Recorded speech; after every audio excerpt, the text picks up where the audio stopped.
Licenciada Alicia Paday, ¿hace cuánto que es psicóloga? 24 años. ¿Y que ejerce? 21. Yo, aparte, he sido docente universitaria en lo que es evaluación psicológica durante 21 años, así que es un terreno bastante sencillo para mí, así que usted me solicitó que haga una evaluación psicológica actual de la señorita Nair. Yo tenía muy poco tiempo para evaluarla, fue bastante compleja la autorización. En realidad yo vine acá a Gualeguaychú según tenía una autorización, pero se demoró. Bueno, tuvimos algunos traspiés, digamos.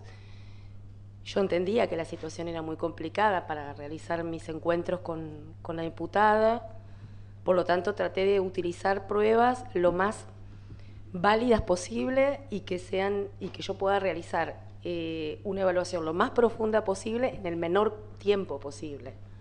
Está bien.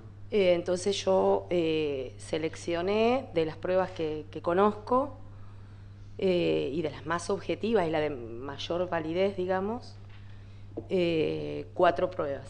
Dentro de ellas el test de dibujo de figura humana, que es una prueba con validez internacional, digamos, hay protocolos de evaluación. Elegí el test desiderativo y hombre bajo la lluvia y el test de Million.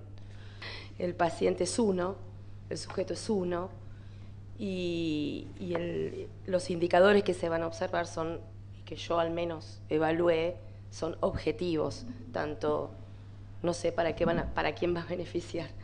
Yo tuve en cuenta a Nair, quién es Nair y cómo está Nair, digamos, y cómo estaba Nair y qué indicadores de su personalidad están presentes ahora y los que estaban antes también presentes, como mínimo durante un año antes de lo sucedido.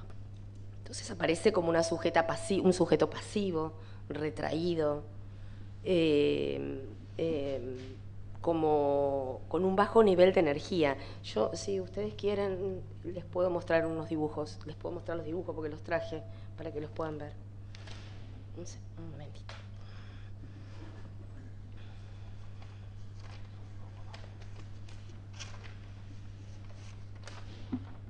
Son 2 dibujos, porque fueron 2 pruebas gráficas, una prueba verbal, un cuestionario y 2 pruebas gráficas.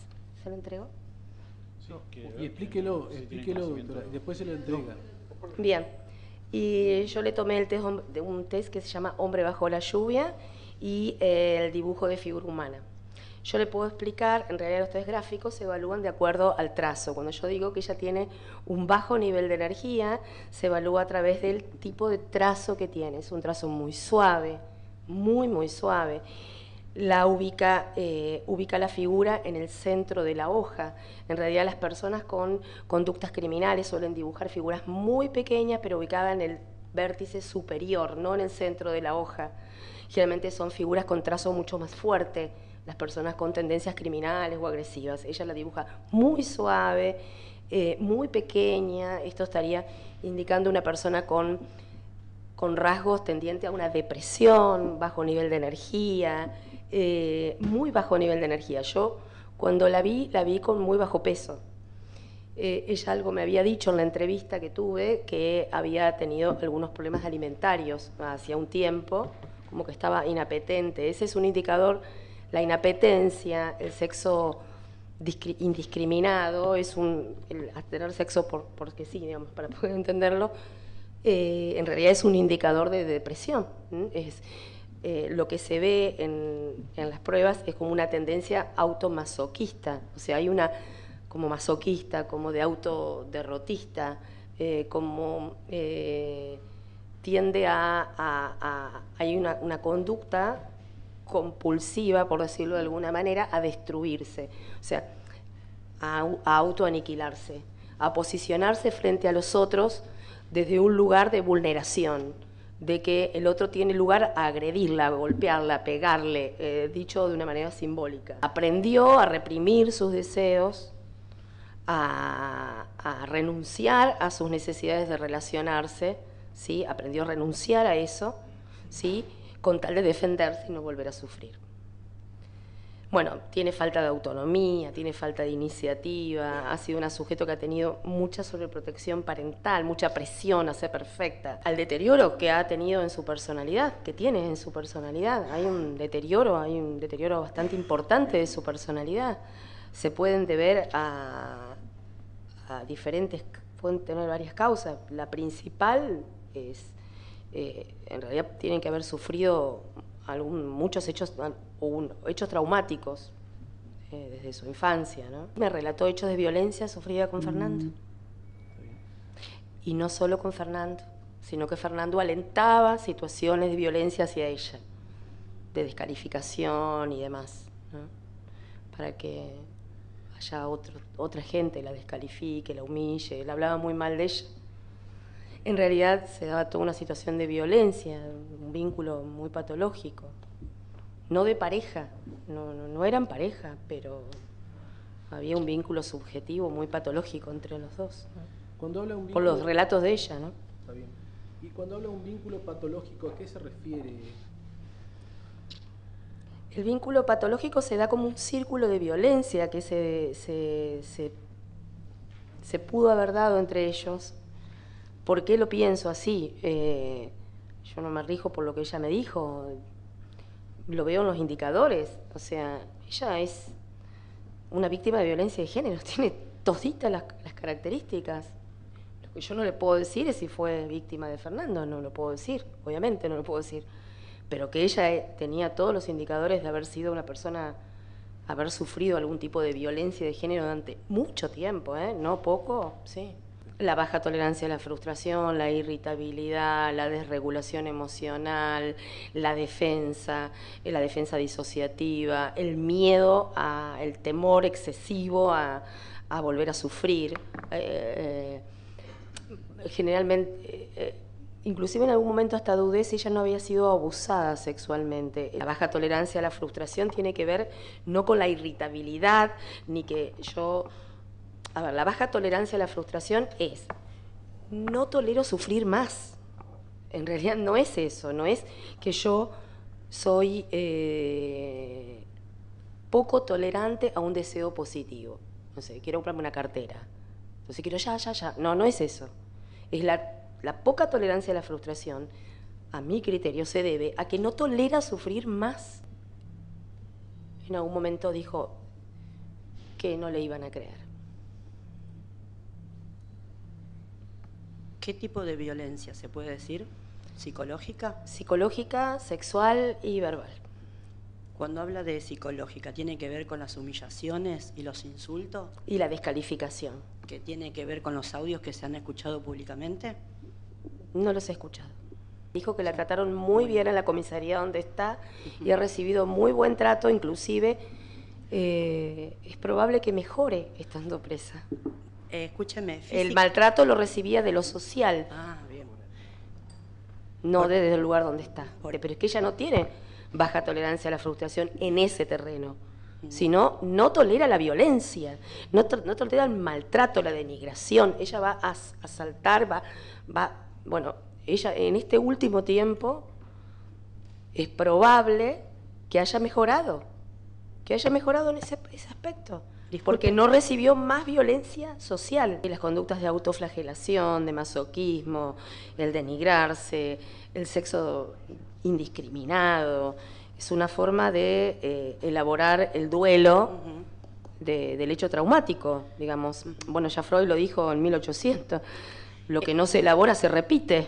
Si ella no ha podido elaborar una violencia sexual, si no ha podido elaborar algún tipo de abuso sexual, y es probable que lo repita como un modo inconsciente, un intento inconsciente de poder elaborar ese trauma, ¿no?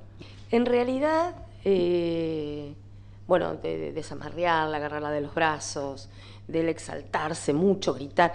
En realidad lo que hacían ahí todo el tiempo era lo que hacen todas las víctimas de violencia, es creer que yo puedo controlar la situación, sé que él va a cambiar, sé que si yo hago algo para que él se va a calmar, yo lo voy a intentar calmar, ¿no? Ella creía que esto lo podía manejar. Es eso. pero sí, hubo violencia de manera sistemática, violencia fuerte, fuerte, y generalmente la violencia entre los adolescentes empieza así, empieza con mucha violencia verbal, descalificación, y después empieza como a naturalizar la relación. Las relaciones son las relaciones violentas entre noviazgos adolescentes, hoy por hoy existe mucha bibliografía que habla sobre el tema, y la violencia entre adolescentes, en las parejas, las relaciones entre adolescentes son muy peligrosas, mucho más de lo que uno cree.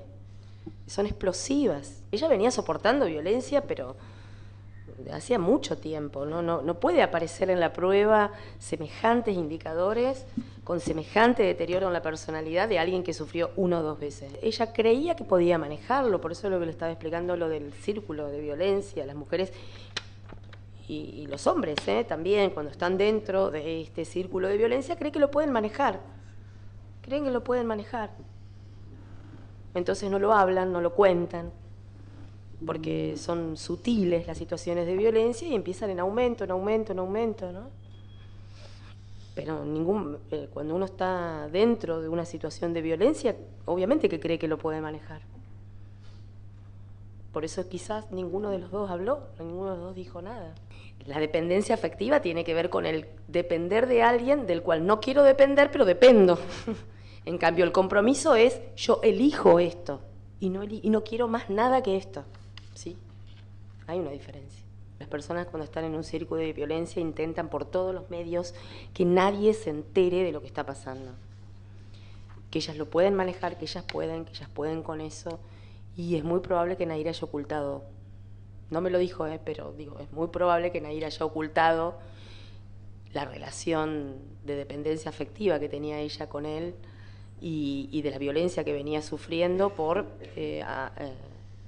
porque sabía que sus padres quizás no le iban a permitir ese tipo de relación. Recuerde que soy psicóloga hace 24 años, sé cómo llegar a un paciente para que sea abierto y revelador conmigo, y sé si un paciente me está mintiendo o no. Eso es por un lado. Sé cómo llegarle a un paciente. He visto a niños violados, abusados, de 8 o 9 años, que a nadie se lo contaron y me lo contaron por primera vez a mí.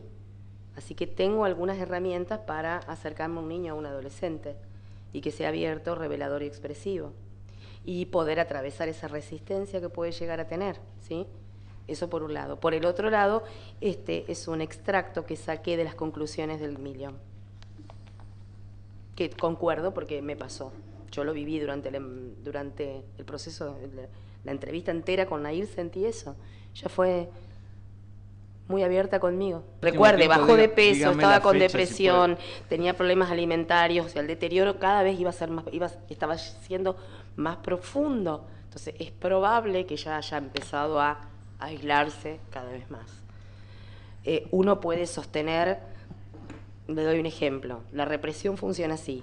Yo tengo una pelota inflada de goma en el río.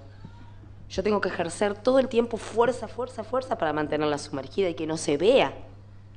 En algún momento las fuerzas empiezan a flaquear y la pelota empieza a subir a la superficie y se empieza a ver todo. Supongo que es lo que le ha pasado a ella. Ella se ha mantenido muy fuerte durante mucho tiempo, pero este último tiempo ya sus fuerzas empezaron a flaquear.